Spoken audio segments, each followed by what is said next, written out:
yung nauuso ngayong Ghost Project, di ba? Dito sa atin sa Tarlac, ghost delivery sa mga medicine. National, meron din sa Kongreso, di ba? Ghost tuli, kasama na. Pati multo, pinatuli. Pati multo, pinatuli. Pero, eto ka, bilang ikaw mayor, diretsa na, prangkahan na. No? Yung mga infrastructure project, bilang contractor kayo, kumikita na kayo eh. Oo. Tama. Kumikita ka na eh. Di ba? Bilang contractor ka. Pero may involved ka pa sa ghost project. Ako po.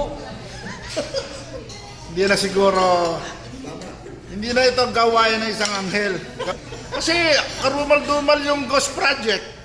Lalo na medicine, generic, para sa mga mahihirap. Tapos, i-ghost deliveries mo. Huwag mo sabihin nagkamali ang COA. May basis si Gowa eh.